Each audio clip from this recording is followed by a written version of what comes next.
नमस्ते दोस्तों, मैं शिवानी आज फिर आ गई हूँ आपके लिए एक नई वीडियो लेकर।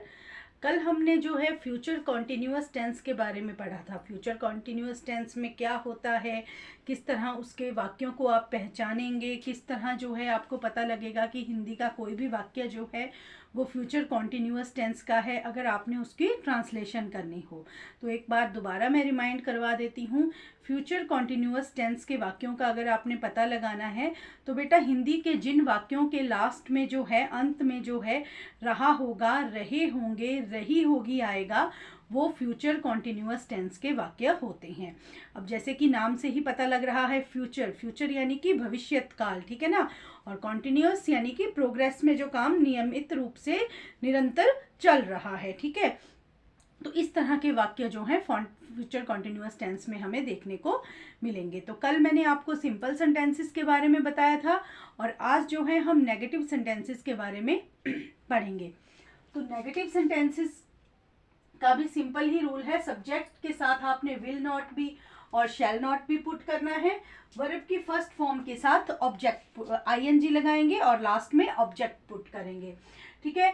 तो सिंपल सेंटेंसेस में यहाँ पर विल बी या शैल बी का यूज होता था और अब नेगेटिव सेंटेंसेस में यहाँ पे विल नॉट बी और शैल नॉट बी का हम यूज करेंगे, ठीक है। उसी तरह जैसे हमने पिछले सिंपल सेंटेंसेस में आई और वी के साथ शैल को पुट किया था, तो यहाँ पर भी आई और वी के साथ हम शैल नॉट बी पुट करेंगे और बाकी जितने भी हमारे जो सब्जेक्ट होंगे उनके साथ जो है हम विल नॉट बी पुट करेंगे। वैसे अगर हम आजकल जो कम्युनिकेटिव इंग्लिश है, यानी कि जैसे आप किसी के साथ कम्युनिकेशन इंग्लिश में कर रहे हैं, इंग्लिश टू इंग्लिश आपकी बात हो रही है, तो उसमें जो है विल का यूज आई के साथ, वी के साथ हो जाता है। लेकिन जो हम पहले से पढ़ते आ रहे हैं, जो हमारी ग्रामेटिकल इंग्लिश है, उसमें जो है इसी तरह रूल दिए हैं कि आई और वी के साथ जो है शैल को पुट किया जाता है। तो अगर आप विल भी लगाते हैं आई के साथ तो वो सही होगा, उसे गलत नहीं माना जाएगा। लेकिन हम जो है अभी वो शैल के साथ ही आई का यूज करेंगे। तो मैंने जो है सेंटेंस आज लिख कर रखे हुए हैं, तो मैं इनको एक के एक बाद एक आपको समझाती रहूंगी। मैं कल दिल्ली नहीं जाऊंगी। अब ये नेगेटिव सेंटेंस है तो इसमें जो है नहीं का यूज किया गया है। मैं कल दिल्ली नहीं जाऊंगी। अब इस वाक्य में जो है कल आ गया, अगला कल यानी कि, तो अगला कल हुआ टुमारो, यानी कि वो भविष्य में चला गया। तो मैं की इंग्लिश हुई I shall not be going to Delhi tomorrow. अब दिल्ली जो है ये सॉरी सेंटेंस के बीच में आया है, लेकिन तब भी जो है हम इसका फर्स्ट लेटर जो है वो कैपिटल करेंगे because it is the name of a any place. Okay, it is a noun also, so we put here the capital.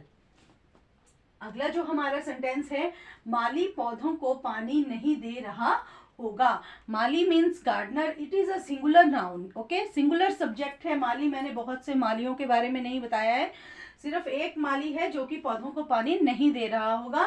तो सिंगुलर नाउन है, इसके साथ हम विल नॉट बी का यूज करेंगे। Gardener will not be watering the plants, ठीक है। उसके बाद हमारा नेक्स्ट सेंटेंस है, बच्चे कमरे की सफाई नहीं कर रहे होंगे। इस जो टेंस है इसमें हमें सिंगुलर प्लूरल का कोई मतलब नहीं है कि सिंगुलर सब्जेक्ट होगा तो हमने विल नॉट भी पुट करना है या प्लूरल सब्जेक्ट होगा तो हमने शैल नॉट भी पुट करना है। ऐसा कुछ नहीं है, सिर्फ आपने आई और वी के साथ जो है शैल नॉट भी पुट करना है और बाकी चाहे आपका कोई भी सब्जेक्ट है वो सिंगुलर हो या प्लूरल हो तो आपने जो है उसके साथ विल नॉट भी ही पुट करना है। तो चिल्ड्रन, बच्चे की इंग्लिश हो गई चिल्ड्रन। बहुत सारे बच्चों के बारे में बताया गया है। कई बार जो है बच्चे चिल्ड्रन को सिंगुलर नाउन ही समझ लेते हैं, लेकिन बेटा children is a plural noun. यहाँ पर आप चिल्ड्रंस नहीं करेंगे, चिल्ड्रंस जो है वो गलत हो जाता है, ठीक है। तो सिर्फ children is also a plural noun और इसका सिंगुलर चाइल्ड आएगा, ठीक है। तो children will not be cleaning the room, सफाई करने का मीनिंग हुआ क्लीन, तो क्लीन के साथ हमने आईएनजी पुट कर दिया। Children will not be cleaning the room.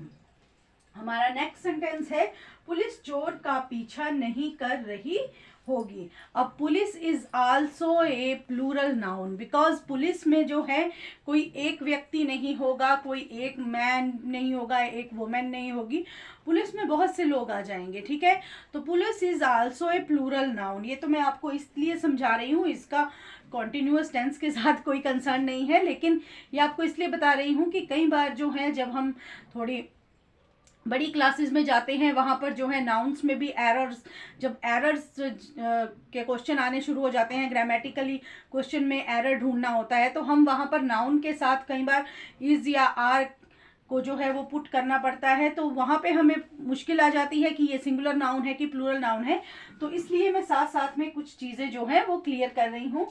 तो police will not B chasing the thief, police की जो ट्रांसलेशन हुई इंग्लिश में वो पुलिस ही है, उसके साथ हमने विल नॉट भी लगा दिया, क्योंकि कोई भी और सब्जेक्ट है उसके साथ हम विल का ही यूज करेंगे। तो पुलिस विल नॉट बी, पीछा करने की इंग्लिश होती है चेज, तो यहाँ पे हमने लगा दिया police will not B chasing the thief, चोर की इंग्लिश हुई थीफ। अब हमारा नेक्स्ट सेंटेंस है हम कल मैच नहीं देख रहे होंगे। हम वी के साथ हम पुट करेंगे शैल नॉट बी, तो we shall not be watching the match tomorrow, we shall not be watching the match tomorrow. अब यहाँ पे आप सोचेंगे कि मैम ने जो है वॉच क्यों लगाया है बेटा, जैसे आप टीवी देखते हैं या आप मैच देख रहे हैं तो आप उन चीज़ों को ऑब्जर्व कर रहे हैं, ठीक है ना। आप उन चीज़ों को ऐसे नहीं है कि देखा और बस हो गया, आप उन चीज़ों को ऑब्जर्व कर रहे हैं कि कौन चौका मार रहा है, कौन छक्का मार रहा है, कौन जो है बॉलिंग कर रहा है, कौन जो है बैटिंग कर रहा है। तो ये सब चीज़ें आप एक मैच में ऑब्जर्व करेंगे। आप टीवी देखेंगे तो वहाँ पे आप सीरियल्स में क्या हो रहा है, पिक्चर में क्या हो रहा है, कुछ सीरीज चली है उसमें क्या हो रहा है, तो वो चीज़ें आप वॉच कर रहे हैं, ऑब्जर्व कर रहे हैं, ठीक है। तो इसलिए जो है हम यहाँ पर मैच के साथ जो है वॉच का यूज़ कर रहे हैं, हमने सी का यूज़ नहीं किया। सी को भी हिंदी में देखना ही बोला जाता है, लेकिन हमने यहाँ पे सी का यूज़ नहीं किया, हमने यहाँ पे वॉच का यूज़ किया, और जो है वॉच के साथ ING लगाया तो वो वॉचिंग बन गया। We shall not be watching the match tomorrow। तो बेटा इस तरह जो है आज हमने फ्यूचर कॉन्टिन्यूअस टेंस के नेगेटिव सेंटेंसेस के बारे में जाना। अगली वीडियो में जो हूँ मैं इसके इंट्रोगेटिव सेंटेंसेस क्लियर कर दूंगी, क्योंकि अगर वीडियो को ज़्यादा लंबा खींचे तो बोरिंग सी लगने लग पड़ती है, इसलिए मैं ज़्यादा लंबी वीडियो नहीं बना रही हूँ, ठीक है।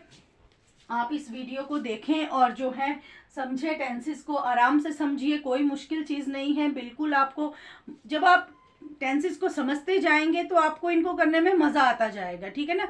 और आप जितना टेंसेस से जुड़ते जाएंगे न्यू वर्ड्स जो हैं वो आप लोग सीखेंगे। जैसे कोई ऐसी लाइन आ जाती है जिसमें कुछ नए नए वर्ड होते हैं, तो आप सोचेंगे कि अब मुझे ये इसकी इंग्लिश भी आनी चाहिए, अब मुझे इसकी इंग्लिश भी आनी चाहिए। वर्ब की 3 फॉर्म्स आप सीखेंगे जब आप जो है टेंसेस को बनाना। तो एक चीज़ के साथ कितनी चीज़ें जो हैं जुड़ जाती हैं, वो कहते हैं ना एक तीर से 2 निशाने, तो यहाँ पर तो एक तीर से कई निशाने चलेंगे।